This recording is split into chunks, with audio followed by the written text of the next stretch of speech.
പിതാവിൻ്റെയും പുത്രൻ്റെയും പരിശുദ്ധാത്മാവിൻ്റെയും നാമത്തിൽ ആമേൻ. എൻ്റെ പ്രിയപ്പെട്ടവരെ, ഇന്ന് നവംബർ 20 വ്യാഴാഴ്ച. അമ്മേ പരിശുദ്ധ അമ്മേ, അമ്മേ പരിശുദ്ധ ദൈവമാതാവേ, കൃപാസനത്തിലൂടെ ഞങ്ങൾക്കും ഞങ്ങളുടെ ദേശത്തിനും അമ്മ മധ്യസ്ഥം തേടി തന്ന എല്ലാ അനുഗ്രഹങ്ങൾക്കും കൃപകൾക്കും ഞങ്ങളിപ്പോൾ ഹൃദയം നിറഞ്ഞ നന്ദി പറയുന്നു.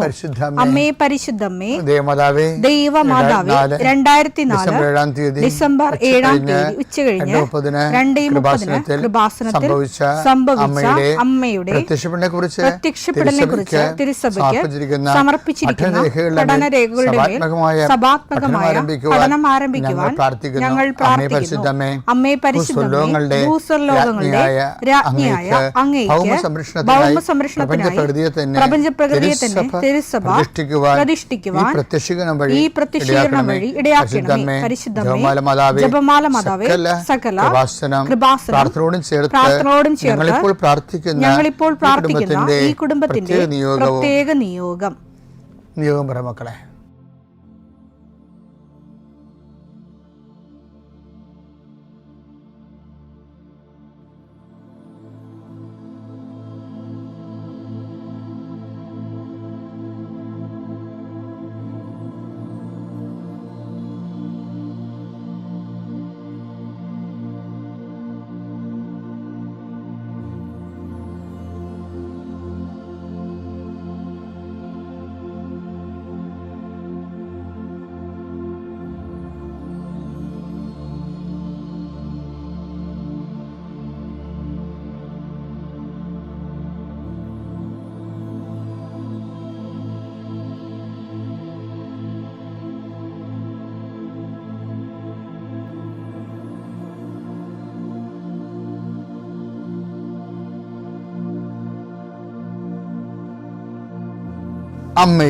അമ്മയുടെ പ്രത്യക്ഷീകരണത്തിന്റെ ഈ അനുഗ്രഹവേളയിൽ ഞങ്ങൾക്ക് സാധിച്ചു തരുവാൻ കനിയണമേ. ആമേൻ. വിശ്വാസ പ്രമാണം. സർവശക്തനായ പിതാവും ആകാശത്തിന്റെയും ഭൂമിയുടെയും സൃഷ്ടാവുമായ ദൈവത്തിൽ ഞാൻ വിശ്വസിക്കുന്നു. അവിടുത്തെ ഏകപുത്രനും ഞങ്ങളുടെ കർത്താവുമായ ഈശോമിശിഹായിലും ഞാൻ വിശ്വസിക്കുന്നു. ഈ പുത്രൻ പരിശുദ്ധാത്മാവിനാൽ ഗർഭസ്ഥനായി കന്യകാമറിയത്തിൽ നിന്ന് പിറന്ന് പൊന്തിയോസ് പീലാത്തോസിന്റെ കാലത്ത് പീഡകൾ സഹിച്ച് കുരിശിൽ തറയ്ക്കപ്പെട്ട് മരിച്ച് അടക്കപ്പെട്ട് പാതാളങ്ങളിൽ ഇറങ്ങി മരിച്ചവരുടെ ഇടയിൽ നിന്ന് 3-ാം നാൾ ഉയർത്ത് സ്വർഗത്തിലേക്ക് എഴുന്നള്ളി സർവശക്തിയുള്ള പിതാവായ ദൈവത്തിന്റെ വലതുഭാഗത്തിരിക്കുന്നു. അവിടെ നിന്ന് ജീവിക്കുന്നവരെയും മരിച്ചവരെയും വിധിക്കുവാൻ വരുമെന്നും ഞാൻ വിശ്വസിക്കുന്നു. പരിശുദ്ധാത്മാവിലും ഞാൻ വിശ്വസിക്കുന്നു. വിശുദ്ധ കത്തോലിക്കാ സഭയിലും പുണ്യവാന്മാരുടെ ഐക്യത്തിലും പാപങ്ങളുടെ മോചനത്തിലും ശരീരത്തിന്റെ ഉയർപ്പിലും നിത്യമായ ജീവിതത്തിലും ഞാൻ വിശ്വസിക്കുന്നു. ആമേൻ. സ്വർഗ്ഗസ്ഥനായ ഞങ്ങളുടെ പിതാവേ, അങ്ങയുടെ നാമം പൂജിതമാകണമേ. അങ്ങയുടെ രാജ്യം വരണമേ. അങ്ങയുടെ തിരുമനസ് സ്വർഗത്തിലെ പോലെ ഭൂമിയിലും ആകണമേ. അന്നു വേണ്ടുന്ന ആഹാരം ഇന്ന് ഞങ്ങൾക്ക് തരണമേ. ഞങ്ങളോട് തെറ്റ് ചെയ്യുന്നവരോട് ഞങ്ങൾ ക്ഷമിക്കുന്നത് പോലെ ഞങ്ങളുടെ തെറ്റുകൾ ഞങ്ങളോടും ക്ഷമിക്കണമേ. ഞങ്ങളെ പ്രലോഭനത്തിൽ ഉൾപ്പെടുത്തരുതേ, തിന്മയിൽ ഞങ്ങൾ രക്ഷിക്കണമേ. ആമേൻ. നന്മ നിറഞ്ഞ മറിയമേ, സ്വസ്തി. കർത്താവ് അങ്ങയുടെ കൂടെ സ്ത്രീകളിൽ അങ്ങ് അനുഗ്രഹിക്കപ്പെട്ടവളാകുന്നു. അങ്ങയുടെ ഉദരത്തിൻ ഫലമായി ഈശോ അനുഗ്രഹിക്കപ്പെട്ടവനാകുന്നു. പരിശുദ്ധ മറിയമേ, തമ്പുരാന്റെ അമ്മേ, പാപികളായ ഞങ്ങൾക്ക് വേണ്ടി ഇപ്പോഴും ഞങ്ങളുടെ മരണസമയത്തും തമ്പുരാനോട് അപേക്ഷിക്കണമേ. ആമേൻ. കർത്താവേ, നിന്റെ ഉന്നതമായ നാമത്തിന് സ്വസ്ഥം ചെയ്യുന്നു. കർത്താവേ, നിന്റെ വിശുദ്ധ പൗരോഹിത്യത്തെ മഹത്വപ്പെടുത്തണമേ. കർത്താവേ, സഭയിലുള്ള സാന്നിധ്യം ദൃഢമാക്കണമേ. 39 വർഷം ഞാൻ അർപ്പിച്ച കൃപാന്റെ യുഗതിയായി കൃപാസ്ഥാന ജീവനോടെ പ്രത്യക്ഷപ്പെട്ട മാതാവിൻ്റെ മാധ്യസ്ഥയിൽ അത്താറയിൽ നടന്ന 10,000-കണക്കിന് ആരാധന ശക്തിയാൽ അങ്ങയുടെ മക്കൾക്ക് വേണ്ടി പ്രാർത്ഥിക്കുന്നു. കർത്താവ്, ഞങ്ങൾ ഇന്ന് സംസാരിക്കുന്ന വ്യക്തികൾ ഞങ്ങൾ ചില പ്രോജക്റ്റുകൾക്ക് വേണ്ടിയും ചില പോംവഴികൾക്ക് വേണ്ടിയും ജീവിതത്തിലെ ചില പ്രയാസങ്ങൾ, സാമ്പത്തിക വിഷയങ്ങളായാലും മറ്റു വിഷയങ്ങളായാലും മാറുന്നതിന് വേണ്ടി സംസാരിക്കാൻ പോകുന്ന വ്യക്തികളിൽ, നിങ്ങൾ സംസാരിക്കാൻ പോകുന്ന വ്യക്തികളിൽ ഇന്ന് പരിശുദ്ധാത്മ നിറയട്ടെ. സുന്ദരി മാതാവ് സമയത്തിനധികമായ പരിശുദ്ധ അമ്മ കൃപാസന മാതാവ് ഇന്ന് നിങ്ങളുടെ കൂടെ യാത്രയാവുകയും നിങ്ങളുടെ കൂടെ വരികയും ചെയ്യട്ടെ.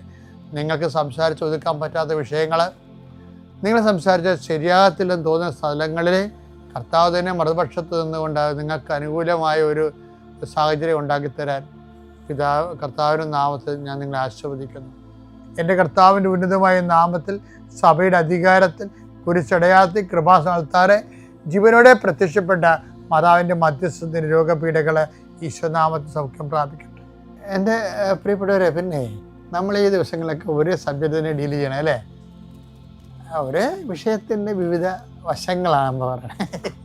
അപ്പം എൻ്റെ വരുന്നത് ഞാൻ ഇന്നലെ പറഞ്ഞതല്ലേ, ഈ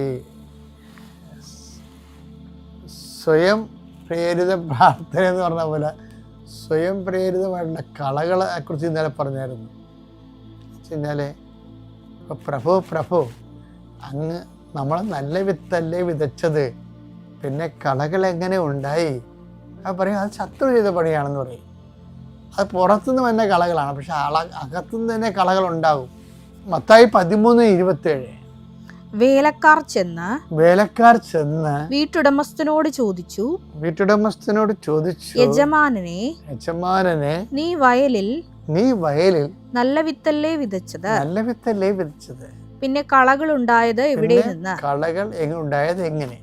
അവൻ പറഞ്ഞു ശത്രുവാണ് ഇത് ചെയ്തത്. ഒരു എക്സ്റ്റേണൽ ആയിട്ട് പുറത്തുനിന്നുള്ള ഒരു ബാഹ്യ ശക്തിയാണ്, ശത്രുവാണ് ഇത് ചെയ്തത്. അപ്പോൾ കളകൾ പുറത്തുനിന്ന് വരാം, അങ്ങനെ നമ്മുടെ വിശ്വാസം ഫെയ്ഡാകാം. മറ്റുള്ളവർ പറയും ഓ അതല്ലെങ്കിലും നീ ജയിക്കുമായിരുന്നു, അല്ലെങ്കിലും ആ ഉദ്യോഗത്തിനെ കിട്ടുമായിരുന്നു, അല്ലെങ്കിലും പ്രാർത്ഥിച്ചവർക്ക് മാത്രമാണ്, പ്രാർത്ഥിക്കാത്തവർക്കും വിസ പ്രോസസ്സ് ചെയ്തില്ലേ. അപ്പോൾ പുറത്തുനിന്ന് കളകൾ വിതക്കും. അപ്പോൾ എന്ത് വരും എന്ന് വെച്ച് കഴിഞ്ഞാൽ നമ്മളും അങ്ങനെ അത് വിശ്വസിക്കും. ചിലപ്പോൾ ശരിയായിരിക്കും അല്ലേ? ഈ സ്വന്തം അമ്മ തന്നെ ഇപ്പം പറയും എൻ്റെ മകളെ കണ്ണ് പൂട്ടിയിട്ടില്ല, കണ്ണ് പൂട്ടാതിരുന്ന് കാല് ചരുവത്തിൻ്റെ അകത്ത് വെള്ളം എടുത്തിട്ട് കാല് വെള്ളത്തിൽ വെച്ചാണ് പഠിച്ചത്. ഇപ്പം ആദ്യം അങ്ങനെ പറയത്തില്ല. ആദ്യം പറയണത് അവൾ പ്രാർത്ഥിച്ചായിരുന്നു, ഞാനും പ്രാർത്ഥിച്ചായിരുന്നു, ഞങ്ങളെല്ലാം കുടുംബത്തോട് പ്രാർത്ഥിച്ചായിരുന്നൊക്കെ പറയണ ആൾക്കാർ 6 മാസം കഴിയുമ്പോൾ പറയും ചരുവത്തിൽ വെള്ളം വെച്ചായിരുന്നു, കണ്ണ് പൂട്ടാതെ ഇരുന്നാണ് പഠിച്ചത് എന്നൊക്കെ പറഞ്ഞിട്ട് ദൈവത്തിന് കൊടുക്കേണ്ട മഹത്വം പിന്നെ എന്ത് ചെയ്യും? അത് വേറെ ആൾക്കാർക്ക് കൊടുക്കും. അല്ലെങ്കിൽ നല്ല ട്യൂഷൻ മാസ്റ്റർ, ഇപ്പം തന്നെ ചില ആൾക്കാരൊക്കെ സ്പോർട്സിനൊക്കെ പോകുന്നു, അവർ കന്നകാളയെന്ന് മറ്റും നിലവിളിച്ച് ജപമാല ചൊല്ലി കൃപാസനം കാശുരൂപമൊക്കെ വിശ്വാസ പ്രമാണം ചൊല്ലിയൊക്കെയാണ് ഇത് ചെയ്യണമെങ്കിലും ജയിച്ചു കഴിയുമ്പോൾ സാറാണെന്നെ ജയിപ്പിച്ചെന്ന് പറയും. ആര്?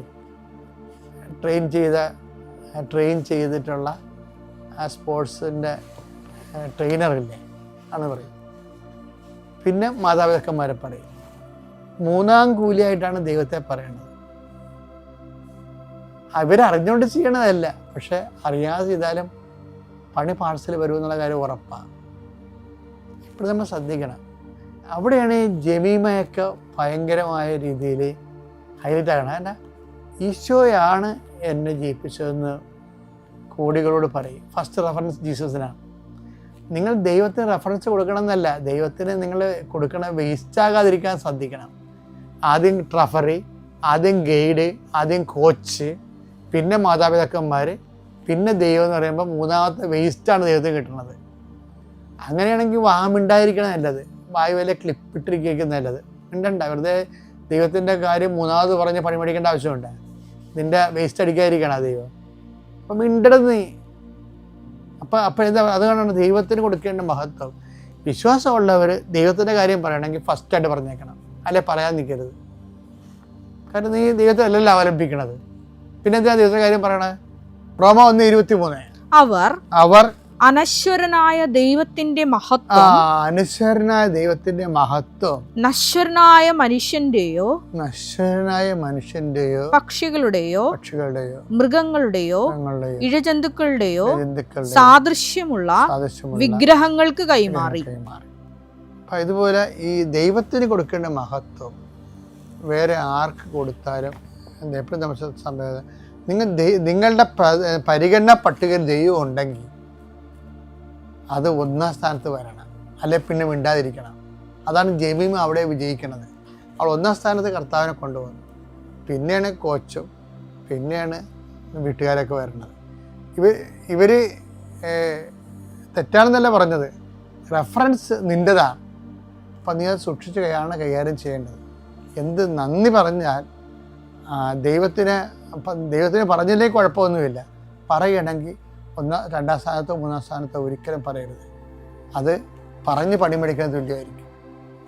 അത് റോമ 1:23 അനുസരിച്ചുകൊണ്ട് ദൈവത്തിന് കൊടുക്കേണ്ട മഹത്വം വേറെ ആൾക്കാർക്ക് കൊടുത്തവരെ ഇരിക്കും. കോച്ചിനും മാതാപിതാക്കന്മാരും കൊടുത്തവരെ ഇരിക്കും, അല്ലെങ്കിൽ അധ്യാപകർക്ക് കൊടുത്തവരെ ഇരിക്കും. അല്ലെങ്കിൽ അതങ്ങനെ ഒരിക്കലും ചെയ്യരുത്. ഇത് ദൈവവിശ്വാസ ജീവിതം എന്ന് പറയുന്നത് നിസ്സാരമല്ല. വിശ്വാസ ജീവിതത്തിൽ സൂക്ഷ്മത കുറയണത് എപ്പോഴും കത്തോലിക്കർക്കായിരിക്കും.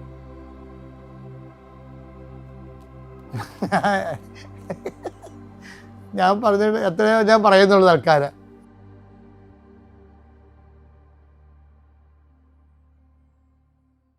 അത്യപൂർവ ദൈവാനുഭവങ്ങൾ ഇനി നിങ്ങൾക്കും സ്വന്തം. ഈ യൂട്യൂബ് ചാനൽ ഇതുവരെ സബ്സ്ക്രൈബ് ചെയ്തിട്ടില്ലെങ്കിൽ ഇപ്പോൾ തന്നെ സബ്സ്ക്രൈബ് ചെയ്യുക. ഈ വീഡിയോ ഇപ്പോൾ തന്നെ നിങ്ങളുടെ സുഹൃത്തുക്കൾക്ക് ഷെയർ ചെയ്തുകൊണ്ട് കർത്താവിൻ്റെ പ്രേക്ഷിതരാകുക.